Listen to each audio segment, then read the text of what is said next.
Hello everyone, welcome back to our vision of simple harmonic motion. Last video में हम लोग pendulum का revision कर रहे थे, तो हमने स्प्रिंग पेंडुलम और सिंपल पेंडुलम को अच्छे से रिवाइज किया था, उसके सारे की पॉइंट्स को ध्यान दिया था। आज हम लोग कुछ बेसिक और डिफरेंट टाइप ऑफ पेंडुलम्स का रिवीजन करेंगे, जिसपे उतने ज़्यादा क्वेश्चंस नहीं आते, बट स्टिल बीच बीच में कुछ क्वेश्चंस आ जाते हैं, तो उन क्वेश्चंस पे ध्यान देते हैं। तो हमारे पास सिंपल पेंडुलम और स्प्रिंग पेंडुलम हमने लास्ट क्लास में रिवाइज कर लिया था। आज हम बात करेंगे जो अलग अलग different type of simple harmonic motion के। जैसे पेंडुलम में एक और एग्जांपल है जिसको हम बोलते हैं कंपाउंड पेंडुलम। ठीक है, तो इसको हम लोग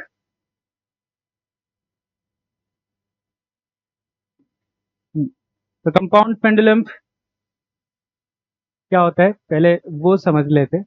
तो सिंपल पेंडुलम में क्या होता है, एक ऑब्जेक्ट जो होता है उसको स्ट्रिंग से अटैच किया जाता है। तो ये मान लो स्ट्रिंग है, ये ऑब्जेक्ट है, और इस तरह से आपका सिंपल पेंडुलम ऑसिलेट करता है लाइक दिस। ठीक है, तो ये स्ट्रिंग होता है, नीचे ऑब्जेक्ट होता है। कंपाउंड पेंडुलम क्या होता है, जिसमें आप ऐसे इमेजिन कर सकते हो कि आपके पास एक पूरी बॉडी है, ऐसे ऑब्जेक्ट है, पूरा ऑब्जेक्ट है इस तरह का, और ये ऑब्जेक्ट पूरा ऑसिलेट कर रहा है, इसमें कोई स्ट्रिंग नहीं है, कुछ भी नहीं है, नथिंग। ठीक है, तो जैसे अगर इसको मैं ऐसे रिलीज करता हूँ तो ये थोड़ा सा तुम्हें ऑसिलेट करता हुआ दिखा होगा इस तरह से। तो अगर ये पूरा ऑब्जेक्ट ऑसिलेट करता है तो हम इसको कंपाउंड, या कह लो हम फिजिकल पेंडुलम बोलते हैं। तो कई जगह पे कंपाउंड पेंडुलम लिखा होता है, कई जगह पे फिजिकल पेंडुलम लगा होता है। तो इस तरह के पेंडुलम बनाने के लिए हम क्या करते हैं, एक ऑब्जेक्ट या रिजिड बॉडी को किसी एक पॉइंट के अबाउट हिंज कर देते हैं। तो जैसे ये हमारा रिजिड बॉडी है, ये हमारा रिजिड बॉडी है। ठीक है, इस रिजिड बॉडी को इस पॉइंट के अबाउट, यहां पर इस पॉइंट के अबाउट हिंज कर दिया जाता है। इस बॉडी पॉइंट के अबाउट हिंज कर दिया हमने। आप हिंज बोल दो या पिवट बोल दो, जैसा भी है।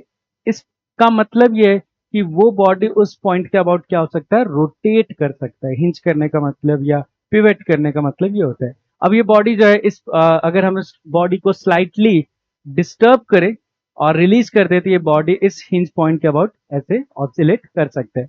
हमें उसी का टाइम पीरियड निकालना है फॉर स्मॉल ऑसिलेशन। तो इसका टाइम पीरियड का जो फॉर्मूला आता है फॉर स्मॉल ऑसिलेशन, जो टाइम पीरियड आता है formula, that is 2 pi under root I by M G D. ये आपको याद रखना है।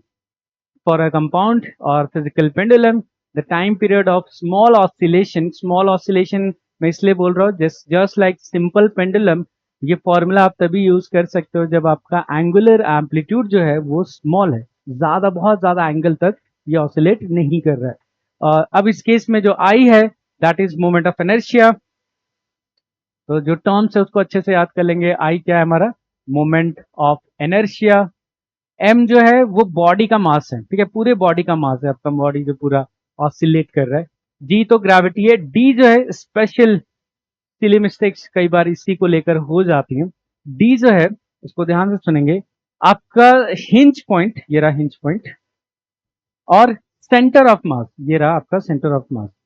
इन दोनों के बीच का गैप है। तो से मैं वापस रिपीट कर देता हूं। डी क्या है आपका, हिंज पॉइंट, जहां पर आपका बॉडी जो है जिसको पिवेट कर दिया है, और डी जो है वो सेंटर ऑफ मास से उसकी दूरी है। तो द डिस्टेंस बिटवीन पिवेट या पॉइंट ऑफ सस्पेंशन या hinge point and the centre of mass of the body, वो जो है वो डी। अब ये चीज डेफिनेटली एक सिली मिस्टेक का रीजन बन जाता है, तो इसको डी को हम लिखेंगे distance between hinge point and centre of mass of the body, इसके बीच का ये गैप है।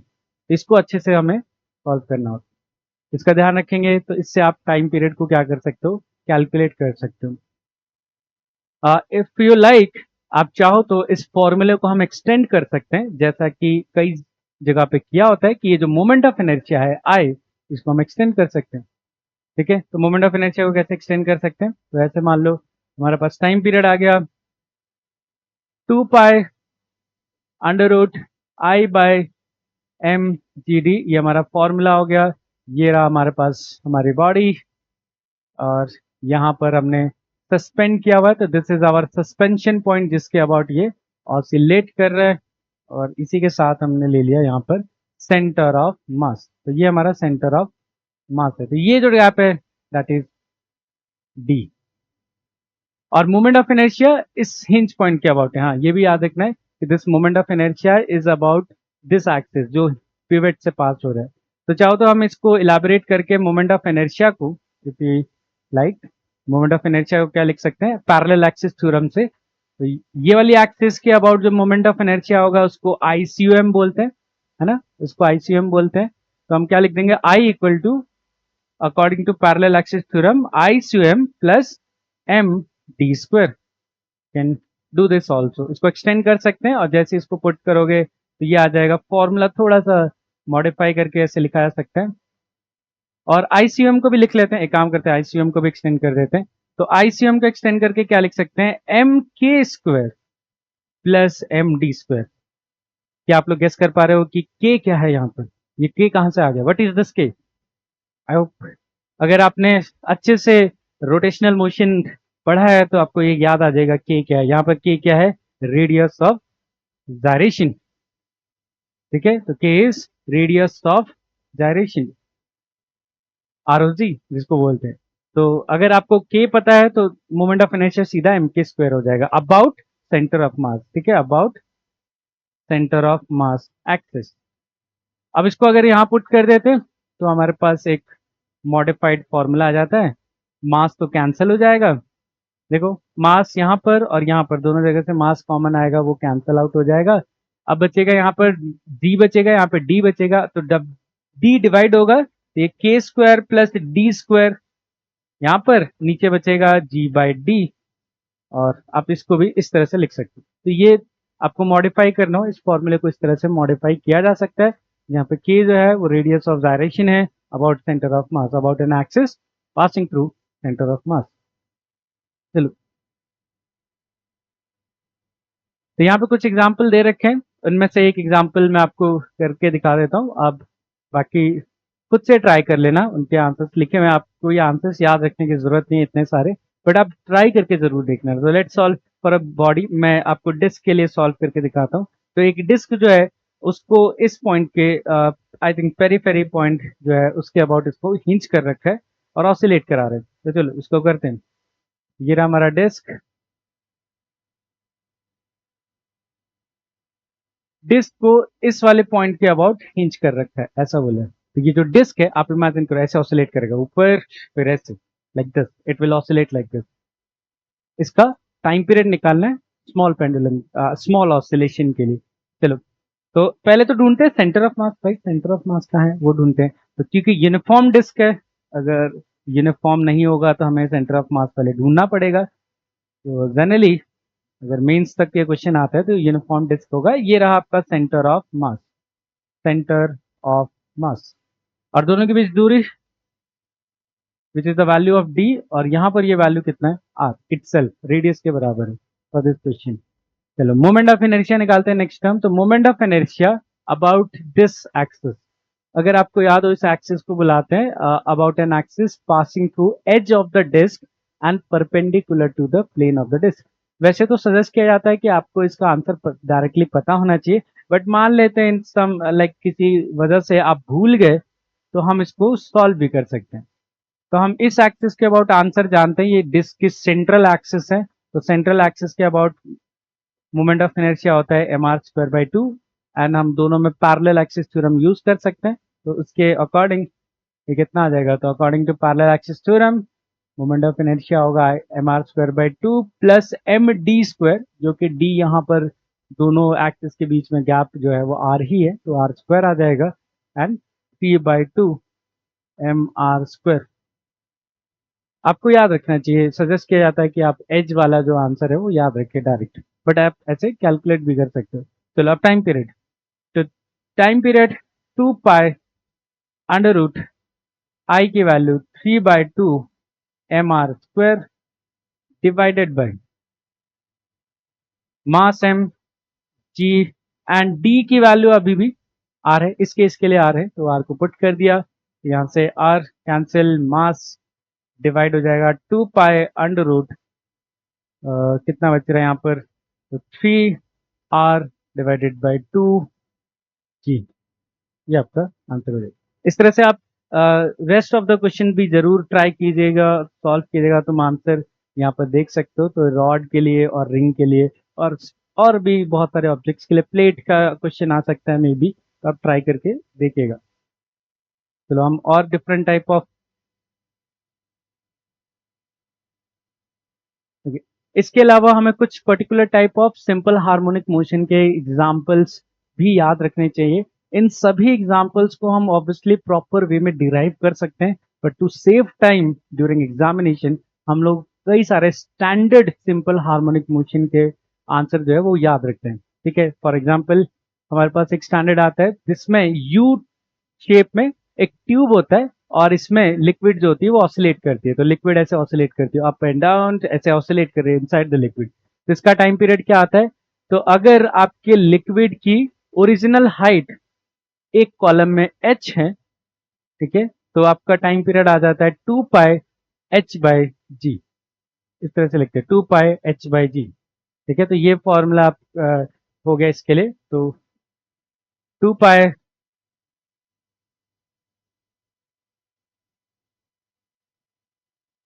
तो time period 2 pi under root H by G, याद रखेंगे। जहां पे एच जो है वो इक्विलिब्रियम पे लिक्विड के कॉलम की हाइट है, तो इससे डायरेक्ट कर पाएंगे अगर लिक्विड, ये वाला सवाल आता है तो। दूसरा क्वेश्चन आ सकता है जिसमें एक ऑब्जेक्ट, फ्लोटिंग ऑब्जेक्ट पानी के अंदर ऑसिलेट कर रहा है, like this, floating object oscillate कर रहा है, जैसे सिलेंडर है पानी के अंदर है, ये फ्लोट कर रहा है, तो अगर इसको हमने डिस्टर्ब किया और रिलीज कर दिया तो it will oscillate like this. ठीक है, तो इसके ऑसिलेशन का टाइम पीरियड, तो अगेन अगर आपका एल जो है, यहाँ पे मान लेते हैं कि एल जो है वो आपका इक्विलिब्रियम पे लेंथ है, इक्विलिब्रियम पे लेंथ मान लेते हैं एल है, किसका, सिलेंडर का या ऑब्जेक्ट का इनसाइड द लिक्विड। तो इसका टाइम पीरियड आ जाएगा 2 pi under root L by G. ये भी एक काफी कॉमन एग्जाम्पल है जो सिंपल हार्मोनिक मोशन में आता है प्लस फ्लूइड मैकेनिक्स को मिलाकर। तीसरा रोलिंग वाला आता है जिसमें एक बोल शेप का ऑब्जेक्ट है, तो ये बोल शेप दे रखा है। अब इस बोल के अंदर एक छोटा सा स्फेरिकल ऑब्जेक्ट मान सकते हो कोई भी, वो ऐसे रोल कर रहा है एंड ऑसिलेट कर रहा है बोल के अराउंड, यहाँ से शुरू करता है यहाँ पे जाता है फिर यहाँ से ऐसे ऑसिलेट कर रहे हैं। दिस ऑसिलेशन जो आता है वो भी सिंपल हार्मोनिक मोशन होता है और उसका टाइम पीरियड का फॉर्मूला कितना आता है, तो 2 pi under root R, capital R minus small R divided by G. तो यहां पर कैपिटल आर बोल का रेडियस है जिसके अंदर वो ऑसिलेशन कर रहा है और स्मॉल आर उस स्फेरिकल ऑब्जेक्ट का रेडियस है। तो अगर आपको ये दे रखा है कि इस कैपिटल आर जो है बहुत बड़ा है, मतलब बोल बड़ा है काफी, तो आप चाहो तो इस आर को इग्नोर कर देना, माइनस में लिखना है मत। बट अगर आपको ऐसा नहीं दिया तो आप पूरा फॉर्मूला याद रखोगे 2 pi under root R minus small R by G. ठीक है, और भी कई कॉमन एग्जाम्पल है, जैसे ये तो हो गया, ये तीन तो फ्लूइड मैकेनिक्स के कॉमन एग्जाम्पल है। एक जगह थर्मोडायनेमिक्स में आता है ये गैस है जिसकी इनिशियल जो कॉलम लेंथ है गैस की वो h है, इधर एक मूवेबल पिस्टन है, ये पिस्टन है मूवेबल। अब इस पिस्टन को कंप्रेस करके रिलीज कर देते हैं, तो ये पिस्टन जो है ऐसा ऑसिलेट करता है, the piston oscillates like this. तो इसका टाइम पीरियड क्या आ जाता है, टाइम पीरियड इसका आ जाएगा 2 pi under root M H divided by P A. ये हम याद रखेंगे, इसका भी पूरा डेरिवेशन कर सकते हैं बट फॉर्मूला याद रखते हैं यहाँ पर, जहां पे m जो है वो मास ऑफ द पिस्टन है, जो पिस्टन है ना जो ऑसिलेट कर रहा है वो उसका मास है। a जो है ये जो h है वो जैसे बताया था आपके गैस का कॉलम लेंथ है, इक्विलिब्रियम पे जो कॉलम लेंथ होगा वो है, तो कॉलम लेंथ यहाँ पर। p जो है वो प्रेशर है सिलेंडर का, इनसाइड द प्रेशर कितना है, और a जो है एरिया, तो पिस्टन का कुछ ना कुछ एरिया होगा e, उससे कर सकते हैं। ठीक है, नेक्स्ट एग्जांपल है ग्रेविटेशन चैप्टर से, जिसमें क्वेश्चन आता है कि अगर किसी ऑब्जेक्ट को अर्थ के अंदर एक बड़ी सी टनल बनाते हैं एक एंड से दूसरे एंड तक, जैसे यहाँ पे कुछ टनल दिखाई दिए यहाँ से, या चाहो तो ये टनल अलोंग द डायमीटर भी हो सकता है, या तो ये टनल अलोंग द कॉर्ड भी हो सकता है, अर्थ के किसी कॉर्ड के अलोंग भी हो सकता है, जरूरी नहीं कि ये टनल जो है वो डायमीटर के अलोंग हो। दोनों के केस में आंसर सेम आता है ना, इंटरेस्टिंग पार्ट ये है कि दोनों का सेम आंसर आता है। तो चाहे टनल अलोंग द डायमीटर हो या अलोंग द किसी कॉर्ड लाइन के अलोंग हो, तो हमारा टाइम पीरियड इस केस में आता है टनल में अगर किसी ऑब्जेक्ट को रिलीज कर दिया गया तो वो ऑसिलेट करता है, और वो ऑसिलेशन का जो टाइम पीरियड आता है वो आता है 2 pi under root R by G, जहाँ आर जो है वो रेडियस ऑफ द प्लैनेट है और जी तो ग्रेविटी अपना है। अब क्योंकि ये तो फिक्स है, ये तो चेंज नहीं होने वाला किसी सवाल के लिए, कोई भी सवाल आएगा प्लैनेट अर्थ से रिलेटेड तो हमें पता है प्लैनेट अर्थ का रेडियस कितना है और जी कितना है, तो फॉर प्लैनेट अर्थ ये जो आंसर आता है वो आता है 84.6 मिनट। तो आप ये सीधा आंसर ही याद रख सकते हो कि अगर किसी प्लैनेट में या अर्थ प्लैनेट में अगर कोई टनल बनाया जाता है एक एंड से दूसरे एंड पे और उसमें किसी पार्टिकल को छोड़ दिया जाता है तो वो ऐसे ऑसिलेट करता है, लाइक ऑसिलेट करता है, और इस ऑसिलेशन का टाइम पीरियड आता है 2 pi under root R by G, जिसका वैल्यू भी याद रख सकते हो क्योंकि हमेशा ये आंसर चेंज नहीं होने वाला। ये आंसर इररिस्पेक्टिव ऑफ कि ऑब्जेक्ट क्या है वो 84.6 मिनट आएगा। ओके, तो ये भी काफी रिपीटेटिव क्वेश्चन है तो उसको भी याद रखेंगे। नेक्स्ट इज पेंडुलम की लिस्ट में एक और लिस्ट आता है जिसको हम टॉर्शनल पेंडुलम बोलते हैं। बहुत ज्यादा क्वेश्चन नहीं बट बीच बीच में एक एक दो दो क्वेश्चन आपको दिख जाएंगे, या तो गैल्वेनोमीटर में भी आपको इसका यूज दिखता है। तो टॉर्शनल पेंडुलम कैसे होता है, तो इसके लिए हमारे पास होता है एक टॉर्शनल वायर। तो ये हमारे पास सीलिंग से अटैच किया है, उसके साथ हम लोग एक वायर लेते हैं। अब ये मेटल वायर होता है मोस्टली क्योंकि हमें एक इलास्टिक वायर चाहिए होता है, एक ऐसा वायर चाहिए होता है जिसके पास अच्छी खासी इलास्टिक प्रॉपर्टीज हो, वैसा चाहिए होता है। और इलास्टिक प्रॉपर्टी किसके पास होती है, मेटल्स के पास ज्यादा होती है, तो इसलिए मेटालिक वायर होता है। एल्यूमिनियम का, स्टेनलेस स्टील का सबसे बेस्ट होगा स्टेनलेस स्टील, क्योंकि उसका इलास्टिसिटी अच्छा होता है। तो ये मेटल वायर लेते हैं। अब मेटल वायर के एक एंड को तो सीलिंग से लगा दिया फिक्स से, दूसरे एंड को डिस्क के या किसी भी ऑब्जेक्ट से कर सकते हैं, मतलब जरूरी नहीं कि उसको बस डिस्क ही हो, इस तरह से ऑब्जेक्ट भी ले सकते हैं। तो ये आपका मेटल वायर है और ये आपका ऑब्जेक्ट है, ऐसे फिक्स कर दिया। ठीक है, तो ऐसे इमेजिन करना ये ऑब्जेक्ट है, ये मेटल वायर है, इसको अटैच कर रहे हैं। अब क्या करते हैं, हम इस ऑब्जेक्ट को ट्विस्ट करते हैं। हम ऐसे ऐसे नहीं करना है, ये तो सिंपल पेंडुलम हो गया, नहीं नहीं वैसे नहीं करना, आपको उसको ट्विस्ट करना है, ऐसे ट्विस्ट करना है। तो आप क्या करते हो, जब ऑब्जेक्ट को ट्विस्ट करके रिलीज कर देते हो तो ऐसे ऐसे ऑसिलेट करता है, देखो इस तरह, लाइक दिस। आई होप कि आप विजुअलाइज कर पा रहे हो इस तरह से। तो ये डिस्क भी वैसे ही है, अगर इस डिस्क को होल्ड किया एंड ऐसे ट्विस्ट करके छोड़ दिया तो ये डिस्क ऐसे से रोटेट करेगी। इस तरह के पेंडुलम को हम क्या बोलते हैं, टॉर्शनल पेंडुलम। ठीक है, वेरी इंटरेस्टिंग पेंडुलम, थोड़ा डिफरेंट है बट वेरी इंटरेस्टिंग पेंडुलम। इस पेंडुलम का जो टाइम पीरियड आता है जो आपको याद रखना है 2 पाई अंडर रूट I/C, जहाँ पे आई जो है वो मोमेंट ऑफ इनर्शिया है उस बॉडी का जो नीचे अटैच किया है। जैसे यहाँ पे डिस्क है अबाउट द सेंटर, तो सेंटर के अबाउट अटैच किया तो उसी पॉइंट के अबाउट हमें मोमेंट ऑफ इनर्शिया लिखना है। सी जो है जिसको हम बोलते हैं टॉर्शनल कांस्टेंट। तो आगे चल के मैग्नेटिज्म में आपने पढ़ रखा होगा या पढ़ोगे, एक टॉर्शनल कांस्टेंट होता है रिलेटेड टू दिस वायर, ये गिवन वैल्यू होता है, ये वायर से रिलेटेड एक मटेरियल प्रॉपर्टी है टॉर्शनल कांस्टेंट। तो वो दो चीजें दी रखी होती है, इन दोनों से आप क्या कर सकते हो, टाइम पीरियड सॉल्व कर सकते हो। लास्ट केस जो यूज एसएचएम आता है वो आता है इलास्टिसिटी चैप्टर से। इलास्टिसिटी चैप्टर में क्या बोला होता है कि आपके पास एक डिस्क होता है,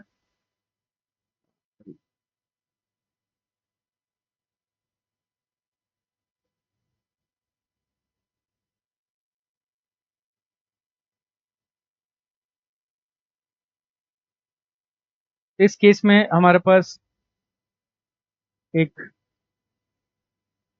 इलास्टिक वायर होता है जिसके साथ में भी कोई ऑब्जेक्ट हो सकता है एम मास। अब क्या करते हैं, इस एम मास को ऐसे खींचते हैं नीचे की तरफ एंड रिलीज कर देते हैं। तो जस्ट लाइक जैसे स्प्रिंग के केस में होता है, क्योंकि ये भी एक इलास्टिक मटेरियल है, ये स्प्रिंग भी एक इलास्टिक मटेरियल है, तो अगर इसको खींच कर ऐसे रिलीज कर दो तो ये ऐसा ऑसिलेट करने लग जाता है due to the property of elasticity. और इस केस में जो इसका स्मॉल ऑसिलेशन का टाइम पीरियड आता है 2 pi under root ML by आता है AY। This is the time period of this pendulum, या आप कह लो सिंपल हार्मोनिक मोशन, जिसमें m जो है वो मास है बॉडी का जो अटैच कर रखा है उस इलास्टिक वायर के साथ, l जो है वो लेंथ है वायर का, a जो है वो एरिया ऑफ क्रॉस सेक्शन है उस वायर का, और लास्ट में y जो है इट्स कॉल्ड यंग्स मॉडुलस जो इसके इलास्टिक प्रॉपर्टी को रिप्रेजेंट कर रहे हैं। तो अब ये सारे एक बार अच्छे से फिर से रिपीट करके देख लेना। ये सारे जो एसएसएम के एग्जाम्पल्स हैं उनके आंसर हम याद रखें तो हम टाइम सेव कर सकते हैं अगर ये सेम क्वेश्चन आते हैं तो।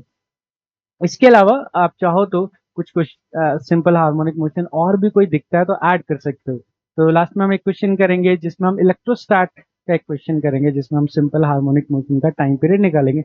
आप चाहो तो वो भी याद रख सकते हो, इस लिस्ट में ऐड किया जा सकता है। चलो हम कुछ एग्जाम्पल्स करके देखते हैं।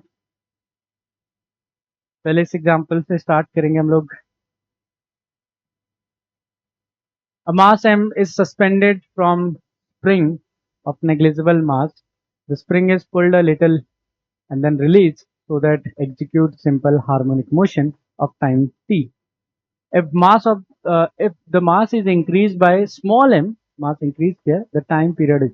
तो हम लोग पेंडुलम के लास्ट वीडियो के और इसमें जितना भी हमने किया उसके कुछ एग्जांपल्स कर रहे हैं, तो इसमें पेंडुलम के भी एग्जांपल्स हैं। तो चलो सॉल्व करते हैं। तो लास्ट वीडियो में हमने समझा था कि पेंडुलम का जो टाइम पीरियड होता है वो भी स्प्रिंग पेंडुलम का वो 2 पाई एम बाई क्या होता है, के होता है। Simple pendulum L by G, spring pendulum M by K. M जो है वो मास है जो ऑसिलेट कर रहा है और के जो है स्प्रिंग कांस्टेंट होता है इसमें। चलो सॉल्व करते हैं। तो पहले टाइम पीरियड टी था जब मास, इसको मास को चेंज कर देते हैं, कैपिटल एम, पहले मास हमारा कैपिटल एम था तो एम बाई के, ये इक्वेशन 1। पहले इतना था, ठीक है। उसके बाद जब हम मास हमने स्मॉल एम से इंक्रीज कर दिया तो जो टाइम पीरियड है वो कितना हो गया, 5t/3 हो गया। तो जो नया टाइम पीरियड है, देखो नया टाइम पीरियड क्या करेंगे, नया टाइम पीरियड 5t/3, ठीक है, equal to 2 pi under root. अब मास टोटल कितना हो गया, m plus small m divided by K. अब के चेंज नहीं हुआ कि रिमेंबर, क्योंकि के तो स्प्रिंग कांस्टेंट है, तो हमने सिर्फ मास चेंज किया, उससे स्प्रिंग कांस्टेंट को इफेक्ट नहीं होता है, तो के सेम ही रहेगा। अब आप सॉल्व करने के लिए मल्टीपल तरीके ले सकते हो। आप चाहो तो इसको डिवाइड कर दो, इफ यू लाइक, है ना, इसको डिवाइड कर देते हैं दोनों को। तो equation 1 divided by 2, equation 1 divided by equation 2। तो 1 डिवाइड बाय 2 करेंगे तो क्या क्या चीजें लोग डिवाइड हो जाएंगे दोनों साइड से। तो जैसे कि यहाँ पे p डिवाइड हो जाएगा, 2 पाई डिवाइड हो जाएगा, k डिवाइड हो जाएगा दोनों साइड से। तो हमारे पास क्या क्या बच रहा है, देखो इस साइड से बचेगा 3/5, या आप कह लो 1/5/3, तो वो 3/5। इस साइड से अंडर रूट, ऊपर बचेगा कैपिटल एम, नीचे क्या बचेगा, capital M plus small M. बाकी सारी चीजें डिवाइड हो चुकी है। अब स्क्वायर करते हैं, क्रॉस मल्टीप्लाई कर देते हैं, तो स्क्वायर करोगे तो 9/5, और इधर क्रॉस मल्टीप्लाई करोगे तो 9 times capital M small M equal to 25 M. अब बस इसको सिंप्लीफाई कर लेते हैं, तो कैपिटल एम को उधर ले जाएंगे तो ये आ जाएगा 16 capital M equal to 9 small M. तो एम बाय कैपिटल एम का रेशियो आपका क्या आ गया, 16/9, है ना, 16/9। आई होप सबको क्लियर हो। फॉर्मूला बेस, तो थोड़ी सी पेशेंस के साथ अच्छा सा कैलकुलेशन करना, ठीक है। चलो आगे नेक्स्ट ट्राई करते हैं। 2025 में आया हुआ इसी साल का क्वेश्चन जो है, mass of block attach to the massless spring, other end fixed to the wall, spring mass moves on a frictionless table। Okay 2 centimetre उसका नेचुरल लेंथ है, ब्लॉक को 1 मीटर से पुश किया और रिलीज किया at a distance x metre from the wall. Yes, this is trick part, have to very careful from the wall, the speed of the block will be. चलो spring block system से related है, but exactly उन्होंने time period नहीं पूछा, तो let's say कि इसको कैसे हैंडल करेंगे इस चीज के लिए। तो देखो हम पहले एक रफ डायग्राम बना लेते हैं, मैं यहाँ पे बना देता हूँ। तो इस तरह से ग्राउंड है, तो एक स्प्रिंग ले लेते हैं, ये रहा आपका स्प्रिंग, और चल थोड़ा कंप्रेस किया है तो यहाँ तक ही ले लेते हैं। इसके साथ हम लोग एक ब्लॉक बना देते हैं,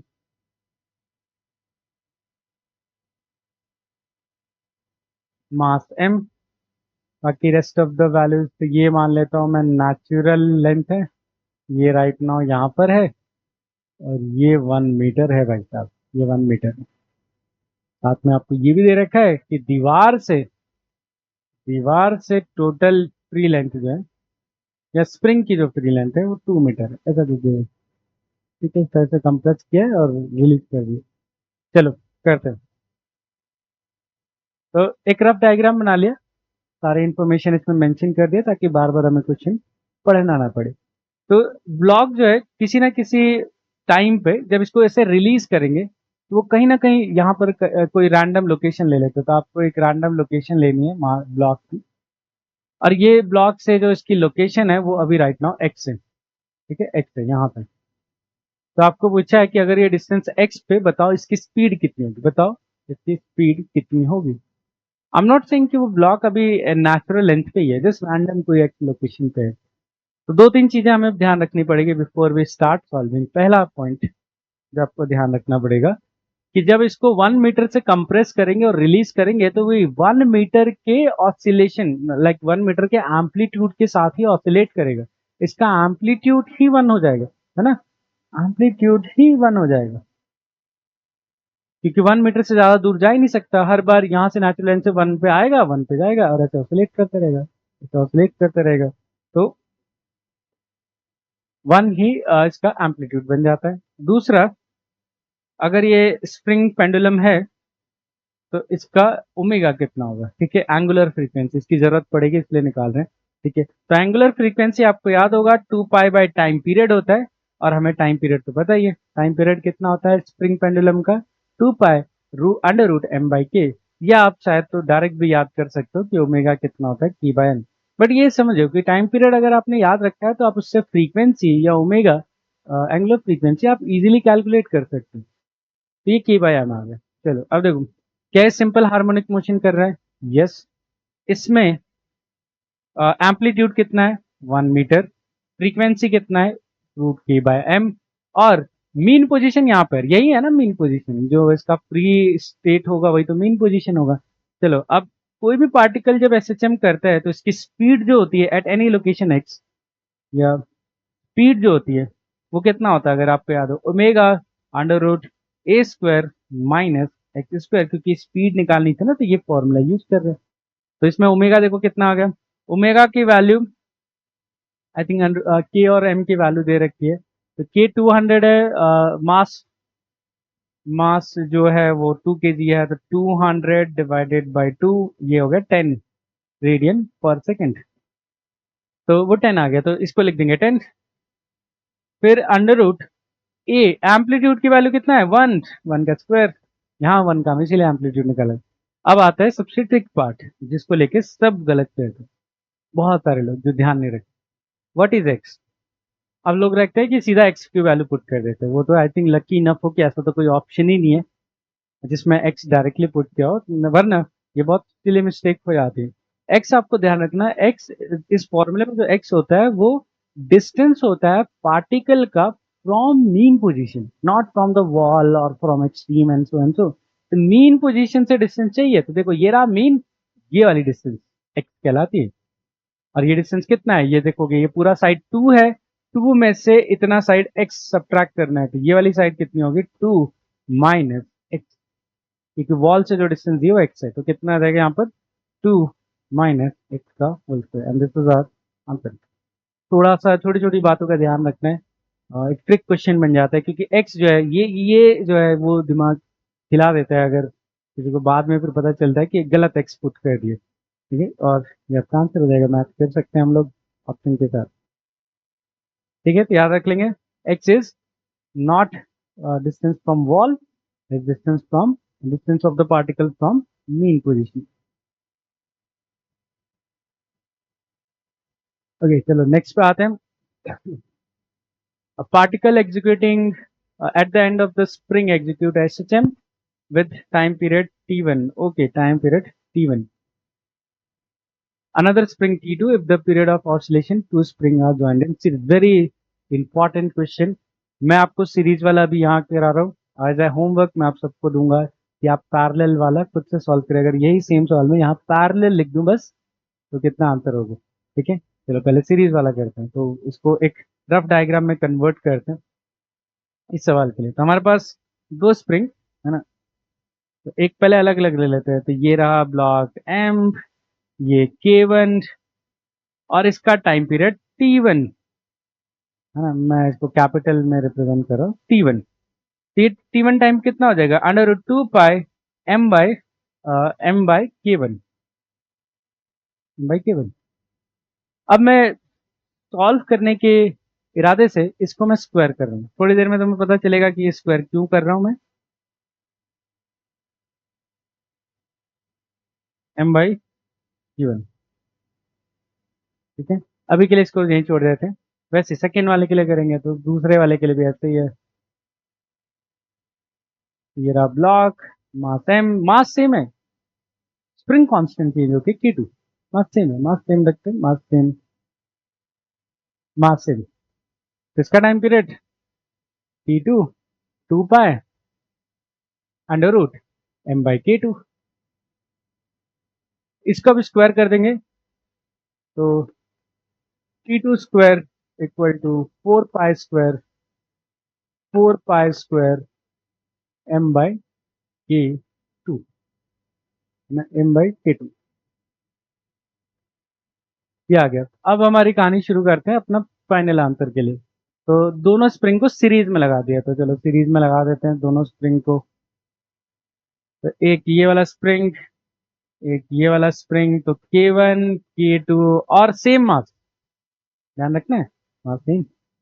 चलो अब इस केस में टाइम पीरियड क्या होगा, तो हमने सीखा था स्प्रिंग पेंडुलम में ये 2 पाई √m तो सेम है, बट यहाँ पे क्या आएगा, K इफेक्टिव, इफेक्टिव, ठीक है, K इफेक्टिव के टर्म में आएगा। अब K इफेक्टिव हमें सीरीज के लिए पता ही है 1/K1 + 1/K2 होता है, तो इसको मैं ऐसे पुट कर दूंगा। तो मैं भी इसको भी स्क्वायर कर दूंगा, तो T स्क्वायर ये कितना आ जाएगा, 4 पाई स्क्वायर, m तो कॉमन है ही, या m तो लिख ही देंगे, तो 4 पाई स्क्वायर ब्रैकेट में m। अब देखो 1/K इफेक्टिव आपको सीरीज के लिए पता होना चाहिए, सीरीज के लिए 1/K इफेक्टिव कितना होता है, 1/K1 + 1/K2। याद रखेंगे सब फॉर्मूला। पैरेलल में क्या होता है, ऐड हो जाता है, K1 + K2 हो जाता है। सीरीज में क्या होता है, रेसिप्रोकल ऐड होता है। तो 1/K effective equal to 1/K1 + 1/K2। अब अगर मैंने इसको ब्रैकेट को ओपन कर दिया तो आपको कुछ पैटर्न दिखेगा।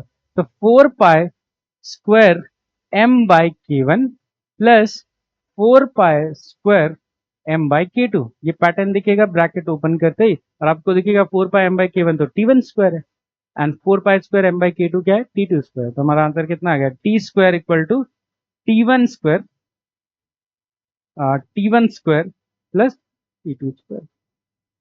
तो हमें ये पता चलता है कि जब स्प्रिंग सीरीज में ऐड किए जाते हैं तो टाइम पीरियड डायरेक्टली ऐड नहीं हो जाते। तो T equal to not T1 + T2, जैसे माइंड में कभी आ जाता है कि ये ऑप्शन तुम सोच लेते हो कि हाँ ऐड किया तो टाइम पीरियड भी हो जाएगा, this is not the case.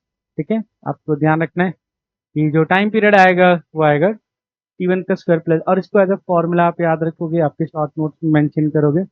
मैं आपको बोलूंगा कि आप पैरेलल का भी जरूर ट्राई करोगे, पैरेलल के केस में कितना आंसर आएगा और उसको भी एज अ फॉर्मूला आप लिख लोगे। तो आई होप सबको ये क्लियर अच्छे से, कोई भी डाउट हो कमेंट सेक्शन में मेंशन कर देना। The length of the pendulum executing simple harmonic motion is increased by 21%, the percentage increase in the time period of the pendulum।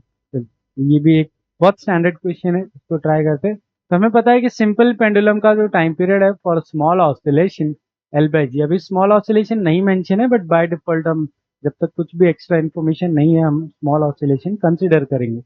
अब यहाँ पे हम लोग क्या करेंगे, क्या बोला है कि लेंथ को 21% से इंक्रीज किया है। ठीक है, इसका मीनिंग क्या हुआ कि जो भी फाइनल लेंथ है L2 इंक्रीज करने के बाद वो किसके बराबर है, इनिशियल लेंथ, जितना भी इनिशियल लेंथ था उसमें कुछ ऐड किया। बढ़ाए का मतलब क्या है, ऐड किया ना, बढ़ाने का मतलब क्या, ऐड किया। इंक्रीज बाय मतलब कुछ ऐड किया उसमें, कितना ऐड किया, तो something add, increase by something add.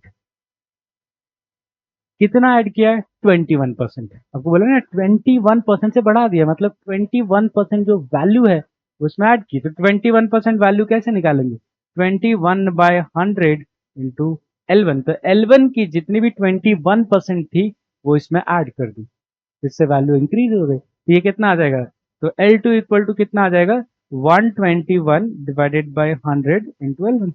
यहाँ से L2 बाय L1 का आंसर कितना आ गया? 121/100। ठीक है, अब ये क्यों निकाल रहा हूँ रेशियो? क्योंकि वहां से आंसर आएगा। अब देखो, तो यहाँ से T2/T1 टाइम पीरियड का रेशियो क्या आ जाएगा? L2/L1। और L2/L1 में L2 की वैल्यू 121/100, ये आ जाएगा 11/10। अब ये रेशियो क्यों निकाला? क्योंकि हमें परसेंटेज चेंज निकालना है। तो क्या लिखेंगे? Percentage change in time period. इसका फॉर्मूला पहले बनाते हैं। ठीक है, किसी भी वैल्यू में परसेंटेज चेंज कैसे कैलकुलेट करते हैं? तो change in time period divided by initial time period into 100। अब ये तो याद रखना पड़ेगा, ये तो बेसिक मैथ से आपको याद रखना होगा। किसी भी वैल्यू में अगर हमें परसेंटेज चेंज निकालना होता है तो पहले चेंज लिखते हैं, change in the value divided by the initial value into 100। और इसको थोड़ा सा इलेबोरेट करें, ये हो जाएगा चेंज की वैल्यू होता है final time period minus initial time period upon initial time period into 100। ठीक है, अब यहां से देख लो रेशियो बन जाएगा। यहाँ पर ये क्या बन गया? Final time period minus initial time period minus 1 into 100। ये आ जाएगा ऐसे। अब चाहो तो मैं तो डायरेक्टली ये दिमाग में ही फॉर्मूला याद रखता हूँ कि परसेंटेज चेंज अगर निकालना है किसी वैल्यू में तो final value divided by initial value -1 into 100। तो अगर आपको फाइनल और इनिशियल का रेशियो मिल जाता है तो आप डायरेक्ट सॉल्व कर सकते हो। तो आप रेशियो, तो यही तो रेशियो निकाला है। फाइनल और इनिशियल का रेशियो कितना है? 11/10। तो ये यहाँ पे पुट कर देंगे। तो percentage percentage change in time period कितना हो जाएगा? तो फाइनल अपॉन इनिशियल का रेशियो होता है 11/10 -1 इंटू 100। इसको सॉल्व करेंगे तो ये उधर जाएगा, तो ये 1/10 equal to 100, that is equal to 10%। ठीक है, इजिली इसको कर सकते हैं। तो थोड़ा मैथ्स याद रखेंगे परसेंटेज चेंज से रिलेटेड, ये वाला जो पूरा कॉन्सेप्ट है, change in value upon initial value, ये सारी चीजें। ये नॉट ओनली दिस चैप्टर, बहुत सारे चैप्टर्स में काम आएगा आपके। ये बेसिक मैथ्स हमारी बहुत क्लियर होनी चाहिए।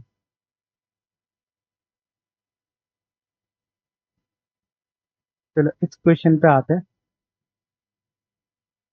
तो जैसे मैं अभी थोड़ी देर पहले बता रहा था कि इस क्वेश्चन को भी आप, जो आंसर आएगा ये एक टाइम पीरियड का क्वेश्चन है, इलेक्ट्रोस्टैटिक्स में आता है, उस चैप्टर में होता है। तो इसका भी आंसर हम लोग याद रख सकते हैं और उसको उस लिस्ट में ऐड कर सकते हैं। कौन सी लिस्ट? लिस्ट ओपन करेंगे, लिस्ट, ये वाली लिस्ट। ठीक है, जिसमें बहुत सारे टाइम पीरियड्स हमने लिखे थे, उनमें ऐड करेंगे जितना हम याद कर सकते हैं उतना पॉसिबल। और नॉट ओनली दिस, इसके अलावा आप जब प्रीवियस ईयर सॉल्व करोगे तो आपको कोई और अच्छे एचएसएम के एग्जाम्पल मिले, उनके भी आंसर याद रख सकते हैं जितना टाइम बच पाए। तो ये भी वन ऑफ द एक स्टैंडर्ड क्वेश्चन है जिनका याद रखना बेनिफिशियल होगा। बट इसको हम सॉल्व करेंगे इन केस अगर हमें आंसर नहीं याद है तो, या कोई और क्वेश्चन आता है इससे रिलेटेड या इसी की तरह, तो कैसे सॉल्व करेंगे। ठीक है, तो इस केस में दो चार्ज पार्टिकल है, आइडेंटिकल चार्ज पार्टिकल्स हैं, फिक्स कर रखा है 2a डिस्टेंस पर।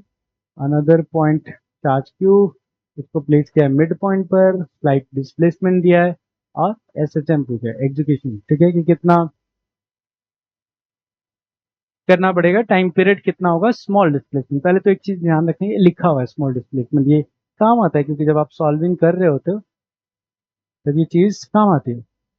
क्योंकि अगर ये ध्यान नहीं दिया तो कई बार आपका सवाल अटक जाएगा, आप आगे स्टेप ही नहीं लिख पाओगे। तो स्मॉल डिस्प्लेसमेंट लिखने की वजह से हम कुछ स्टेप्स में अप्रोक्सीमेशन कर पाएंगे आगे। तो पहले एक रफ डायग्राम। तो हमारे पास है एक टोटल चार्ज कैपिटल क्यू, दो है, फिक्स कर रखे हैं। तो दो ले लिया कैपिटल चार्ज क्यू, इनके बीच में गैप, इनके बीच में गैप ले लिया 2a। तो आधा आधा, ये दोनों साइड हो जाएगा, तो आधा आधा लिख देते हैं इसको। इसके अलावा एक third charge particle, let's consider a third charge particle at the middle, यहाँ पे ले लेते हैं स्मॉल q, ठीक है, और दोनों साइड डिस्टेंस इधर बी ए और इधर बी ए, 2a टोटल, ये सिस्टम है, ठीक है। अब हम क्या बोल रहे हैं कि इस चार्ज क्यू को स्लाइटली डिस्प्लेस करना, तो ये जो चार्ज क्यू दिख रहा है इसको यहाँ से, ये इसका इक्विलिब्रियम पोजीशन है, यहाँ से राइट साइड की तरफ स्लाइट डिस्प्लेस करना और रिलीज कर देना। तो जैसे आप इसको राइट साइड में स्लाइट डिस्प्लेस करके रिलीज करोगे, अकॉर्डिंग टू क्वेश्चन ये ऐसे ऑसिलेट करेगा अलोंग दिस लाइन। तो आपको इसका टाइम पीरियड सॉल्व करना है कि इस ऑसिलेशन का कितना टाइम पीरियड होगा, ठीक है ना। चलो सॉल्व करते हैं इसका, जो हमारा टाइम पीरियड का मेथड है। पहले तो हम मीन पोजीशन ढूंढेंगे, तो आपको यहाँ पे दिखेगा कि इसका जो ये वाली पोजीशन है, सेंटर वाली ही मीन पोजीशन होगी। हमें कैसे पता कि यही मीन पोजीशन है, क्योंकि यहीं पर आपका जो नेट फोर्स आएगा जीरो आएगा, कैसे जीरो, देखो है ना, ये कैपिटल क्यू स्मॉल क्यू पर फोर्स लगाएगा राइट साइड, लेट्स से इसको नाम 1 दे देते हैं और इसको चार्ज क्यू नाम 2 नाम दे देते हैं। तो इसकी वजह से जो फोर्स आएगा उसको हम बोलेंगे F1, ठीक है, अमाउंट ऑफ फोर्स जो F1 लगा रहे हैं। और इस 2 की वजह से जो क्यू पे फोर्स आएगा वो लेफ्ट साइड में आएगा, लेट्स कॉल दिस F2। और एट द सेंटर ये दोनों वैल्यू सेम होंगे, एट द सेंटर ये दोनों वैल्यू सेम होंगे, क्योंकि F1 equal to F2 equal to कितना आएगा, K capital Q small q divided bye a square, दोनों सेम होंगे तो बैलेंस हो जाएगा और जीरो हो जाएगा। तो जहां पे फोर्स जीरो होता है वो हमारे सिस्टम का मीन पोजीशन कहलाता है। तो ये आपके चार्ज का मीन पोजीशन होगा। एक बार हमें मीन पोजीशन मिल गया, अब हम नेक्स्ट स्टेप पे जा सकते हैं जहां पे हम इसको स्लाइटली डिस्प्लेस करके देखेंगे। तो चलो स्लाइटली डिस्प्लेस करते हैं। तो यहाँ पे चार्ज Q वैसे ही बना लिया, यहाँ पर इसकी कोरस्पॉन्डिंग यहाँ पर चार्ज Q और हमारा स्मॉल q यहाँ पर कहीं पर, ठीक है।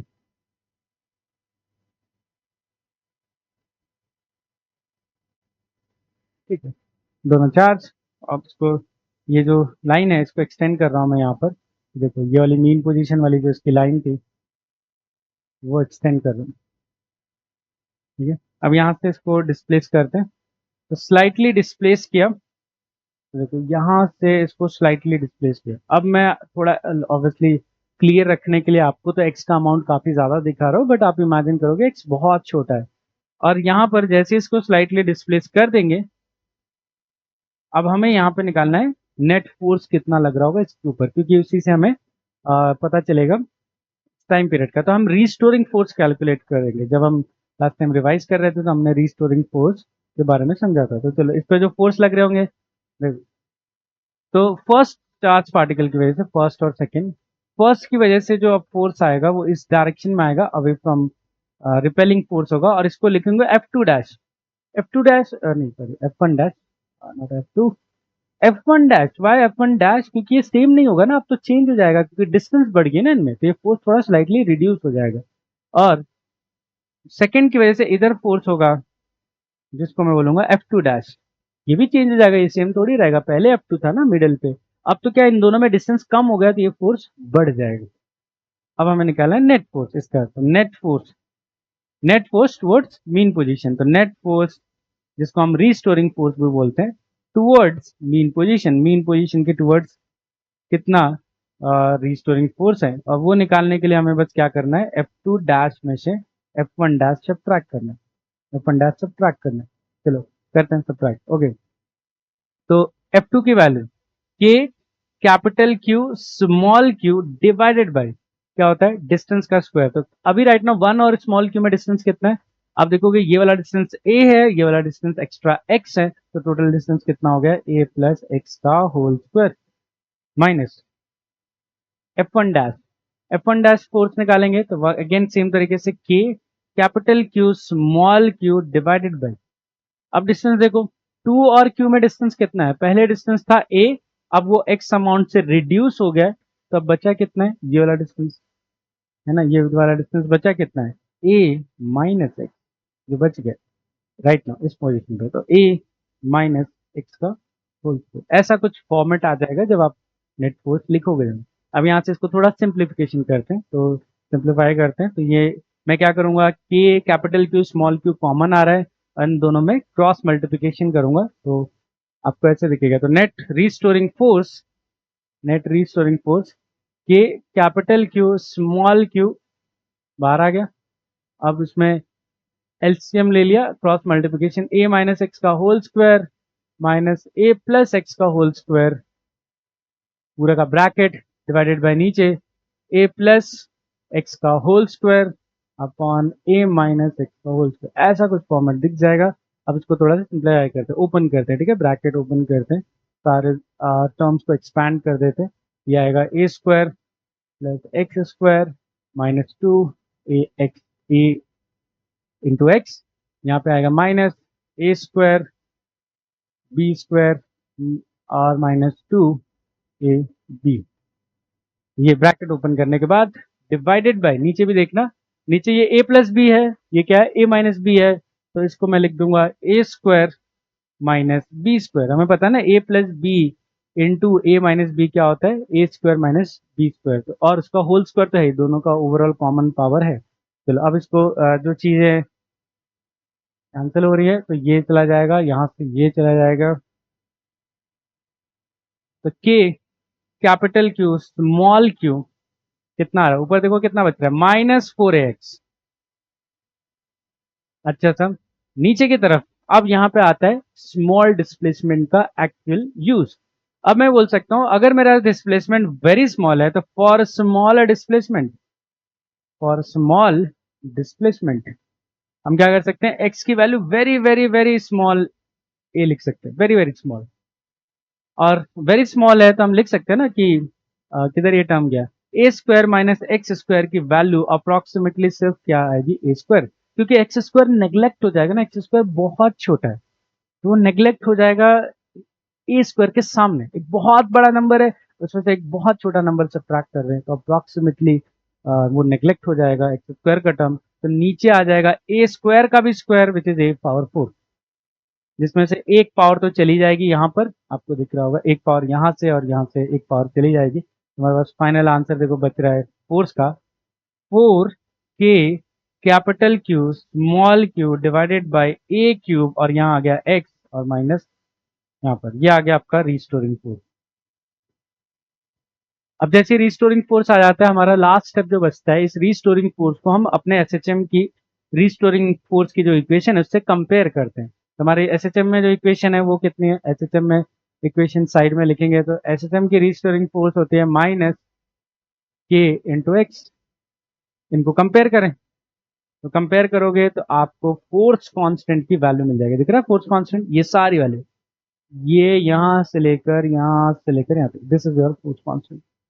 और फोर्स कांस्टेंट मिल गया तो टाइम पीरियड आ गया, तो टाइम पीरियड 2 पाई, एसएचएम में टाइम पीरियड कितना होता है m बाई के, तो mass of the oscillating body is m divided by के, तो k कितना है 4k capital Q small Q और नीचे a क्यूब आएगा तो ऊपर जाके a क्यूब, ये आंसर है।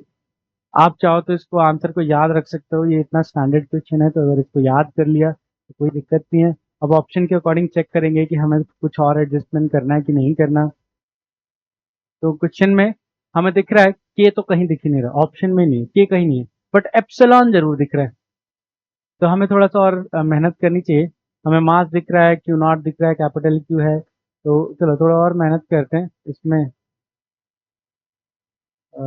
इसके में। तो हम क्या कर सकते हैं, के की वैल्यू, यहाँ पर के की वैल्यू को थोड़ा सा इलाबोरेट करेंगे तो देखो, तो के की वैल्यू को थोड़ा सा इलाबोरेट करते हैं, ये हमारे पास 4 था, तो 4 और के को क्या लिख सकते हैं 1/4 pi epsilon into capital Q small Q, तो यहाँ 4 और 4 कैंसिल हो जाएगा और बाहर 2 पाई भी नहीं है, आप ऑप्शन में देखो बाहर 2 पाई नहीं है ना, बाहर के देखो कहीं 2 पाई नहीं, कहीं 2 पाई नहीं है, कहीं 2 पाई नहीं है, ठीक है। तो अगर 2 पाई को भी उड़ाना पड़ेगा तो 2 पाई को उड़ाने के लिए हम क्या करेंगे, 2 पाई को ब्रैकेट के अंदर ले जाएंगे, तो ब्रैकेट के अंदर लेके जाओगे तो इस तरह का पूरा फॉर्मेट दिखेगा।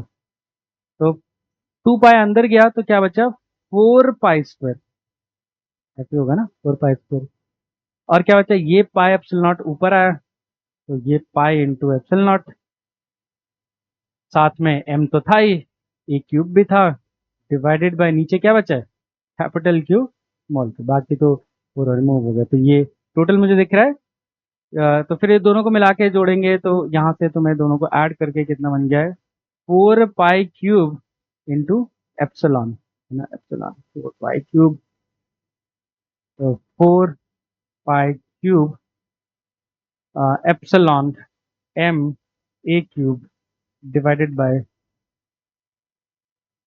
ठीक है, इस तरह से हम लोग आंसर लिख सकते हैं इसमें। तो 4 पाई cube epsilon m a cube by T, charge का प्रोडक्ट।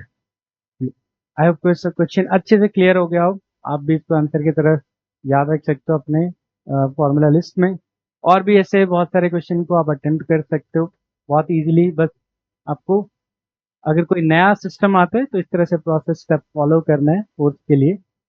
जितने सिस्टम के लिए याद रख सको उतना बेटर है, तो उससे आपको टाइम सेव कर सकते हो। तो आई होप कि ये जो रिवीजन सेशन है आपके लिए यूजफुल रहा हो। अगर यूजफुल रहा हो तो ज़रूर एक थम्स अप देना, या वीडियो के नीचे कमेंट करना कि कैसे यूजफुल रहा आपके लिए, और उसके अकॉर्डिंग मैं नए नए चैप्टर्स के लिए रिवीजन लेक्चर्स बनाता रहूँगा। आज के लिए इतना ही। Thank you everyone for joining this revision lecture. हम लोग एक नए चैप्टर के साथ फिर से नेक्स्ट वीडियो में मिलेंगे। Thank you everyone.